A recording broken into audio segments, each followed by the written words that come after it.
Andrew Berry and Denzel Ward had a discussion. They came to an agreement on a restructured contract this morning, opening up about $11.5 million in cap space for the Browns. So in just one move, the Browns are now under the salary cap. They have money to spend, and more restructures could be on the way. Mary Kay alluded to potentially Amari Cooper and Deshaun Watson being two to follow. Nick Chubb, we also think, could be in that restructured contract deal. Guys, in one swift move, the Browns are under the salary cap. Do you guys think this is the first of many to come, or is this just a one-off move from Andrew Berry, who continues to prove he kind of knows what he's doing with the cap? We're going to kick it to the pro. Go ahead, Tyvis. Talk to him. First off, I mean, let's just call it what it is. This is just another clear example of the Buckeyes having to save the day again. You know, Denzel, way to be a team player, man. And you got to go save the Cleveland Browns cap situation. So you say, you know what, I'll take the restructure, you know, because I'm more about this team. So shout out to you for doing that. But I think that this is just the first of many to come. I think that they're going to definitely they're going to restructure Deshaun's contract until it's time to pay that whole thing in full. And I think Amari Cooper will probably be open to it because I think he realizes where he's at in his career. He needs that extra help. So if him giving back some money is going to help bring in somebody that's going to relieve him from double teams or at least allow somebody else to make some more plays, I think he'd be open to that situation. When you get later in your career, it's not about the money as much anymore. It's about winning a Super Bowl, especially if you don't have any. And like I said, as you get older, you know your chances to win it becomes more slim. So I think Amari Cooper would be open to doing such a thing. And I think that the Browns create enough space to get some type of big-time free agent. Don't know what position that's going to be, but I expect them to make some type of big move this offseason. Let me swing me the ball. Swing me the rock. See, it's all yours, there you go. Triple threat. Triple. Don't hurt nobody. My neck is hurt. But by the way, man. Boy, escalate. Yeah, listen, oh baby. By the way, let me just take my victory lap amongst all of the, the inflation people out there, all of the, the national deficit people out there. You guys have been fear mongering over this salary cap for all of 2.5 years. G. Bush, the chickens are gonna come home to roost. You can't have everybody, G. Bush. You can't kick the can down the road out. Listen, you can't be telling me about you kicking the can down the road and you don't balance your checkbook. All you non-passing ACT guys talk about finances. Oh, you know what? You can't pay that. We ain't got no money. How you know? Well, guess what happens every single time? Oh, it goes up $30 million. Cap goes up $30 million. Oh, all those big name contracts that you guys always hammer and rail on. Oh, one by one they renegotiate. And then you end up at the end of free agency with a bag of money to give somebody else. Stop falling for the same old rules every single year. You fall for it every year. And there is a second thing you piggyback it with. We don't got no money. Half the reason you say you ain't got no money and you know you got that money is because of one thing. You want to see Deshaun Watson play with no help. Because if you see Deshaun Watson play with no help, if you see him play with no help, then you can say, well, you know what? He's worth it. Or he's not worth it. You want him to play with JV players and Minimowski so you can say, hey, the quarterback makes everyone better. All right, well, let me do if that worked. You sit in this chair as a host and go get me a producer from middle school. Go get me go be a graphics director from high school that failed out of high school. You couldn't make that work? No. Why not? Because it's not all about the host is supposed to make everyone better. Gee, you sit up here and cats can't even take tag board, fool. You know what? You can't take tag board, dog. But you want to see if I'm worth the money. Is G really worth the money? Let's put him in there with my little cousin. No. You got to get these man some receivers and get this bag going, and let's get it popping. What?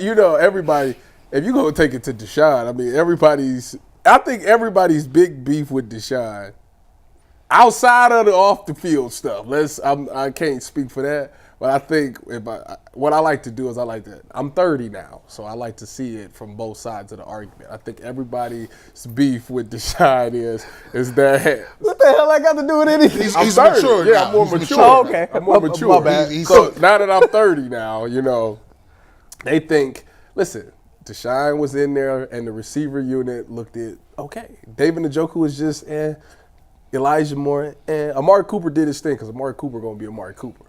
But Joe Flacco took that same group and he elevated their play. David Njoku became a top 5 tight end. Elijah Moore had some sparks in there. So I think their thinking is, why is it that Joe Flacco was able to raise the play of these receivers, but Deshaun couldn't get that same thing out? I think that's what I'm not saying they're right or wrong. I'm just telling you what the opposite argument is. That's where they're at. I would ask them, this is my 30-year-old mind. I would ask them, what did he elevate against the Texans? Joe? Yeah, what did he elevate them? Well, he regressed. Oh, okay. So when you playing ball players, He regressed. when you playing top-notch dudes, when you playing C.J. Stroud, Who's the score to that game? smoked. I don't even remember. I tell you, we was I don't dead. either. We was What dead. was the score to that game? We was on life support at halftime, Tyvis. He threw 2 pick sixes. That was done data. That was it. It was it. When that happened. The Like, final and- score of the playoff game, Tyvis, was 45-14. 45-4. So minus 14. That's still 31-14. Smoked. Yeah. Like, all I'm saying is this. All I'm saying is yes. Like, we got this money. The money is available. The money is here. Now, I just would like people not to get in their feelings and start telling me who they don't need. I don't think they're not gonna say that this year. Oh, I'm just waiting. They ain't gonna say that. I don't want to hear who's too old, Tyvis. They're not gonna say who's too old. It's right now the hot topic is what wide receiver are they getting? That's it. And in your mind, you're thinking it don't matter which one they get as long as they get one. As long as they get one. Beggars can't be But like choosers. right now, like people not high. Like if they was to say we're gonna get a guy like Gabe Davis, a lot of people are like, I don't really want Gabe Davis. But you'll say, why not? We need it. We need a big playmaking guy. Gabe Davis better than what we got. So that's the big argument is what wide receiver, specifically the wide receiver piece. What wide receiver piece and who opposite of Myles Garrett? That's the 2 big question marks of this all. Now, here's this question. I saw you on the show the other day, Earl. You said, look, if it's between a top-notch pass rusher and maybe these receivers, all the receivers, maybe T. Higgins is already going back on the franchise. Mm-hmm. Maybe some of these other guys is going back on the franchise tag, Mike Evans. Mm-hmm. I'd rather take a defensive end than a Minimowski mid-tier mild sauce receiver. Like who? Gabe Davis. Would you take Burns over Davis? Would I take Burns over Davis? Yes. Stop asking. That's a rhetorical question. Don't do that. Those two will not cost the same, though. Anybody that apples to apples there. Wait a minute. If anybody would take Davis over Burns, stick yourself. No, that's fact. No, hold on. You technically can't say that. If you're going to stick yourself, do it with rubber, nothing sharp or anything like that. You're right. Disclaimer. I mean, just the reason why I went that route, T. Higgins has already been franchise tagged. Okay. I don't think none of the top wide receivers that we've been talking about is realistically going to hit the free agency market, right? So Mike Evans? Like Mike Evans, I think he's going back to Tampa Bay. Like he's 30+ years old. He didn't had over 1,000 yards in each season. He played in Florida, no state tax. Like why in the hell would I want to actually leave on the back end of my career? Look at you making sense. To go somewhere. Mike Evans? Yeah, to go somewhere else. Sense. And then I think everybody else we've talked to, Pittman, he's going back where he's going. Ridley might be a real option. But if I'm looking at who's going to be available by the time we actually get to free agency, I don't think the free agent wide receiver market is going to be that strong. It's going to come down to 3 people. It's going to be Calvin, Marquise Brown, and Gabe Davis. And see, I don't want Marquise Brown, man. He's little. He's little. So, with that being the case. So you done eliminated excuse me, 4, Mike Williams. I just look at it like this. Once we get to free agency, I think that the quality of pass rushers is going to be better than the quality of wide receivers. And I think that if you're going to spend free agency dollars, you need to go get you a bona fide pass rusher opposite of Myles.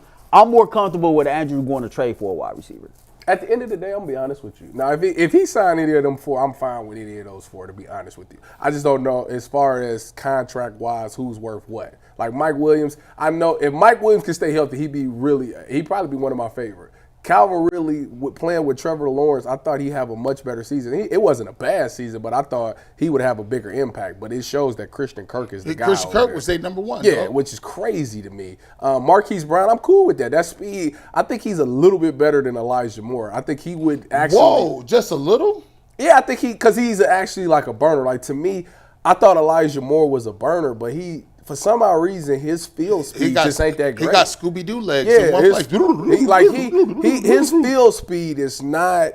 I don't know. They tried to get him the ball and stretches down the field. They tried to get him reverses, and he just got caught all the time. When them reverses, when defensive ends start looking at him in his eyes and mirroring his movement, that's scary when the DM mirroring you with his shoulders like this, running like this sideways. But I do believe, outside of wide receiver position, I do believe the other thing that they have to address is they have to figure out why they wasn't good on the road on defense, and how are they going to go up against these better quarterbacks, because they're playing some of the best quarterbacks next year on their schedule. And it showed that when they played a more talented quarterback, they struggled defensively. And the only way I think that can change that, you got to come with disguises where quarterbacks can't figure out what you're in. It's hard to do because these quarterbacks have seen a lot. But I remember a Super Bowl, Tom Brady against the Rams. If you went back and watched that Super Bowl, it took Tom Brady to like the third quarter to figure out what coverage they was in, because Wade Phillips did such a great job of disguising coverage. So it can be done.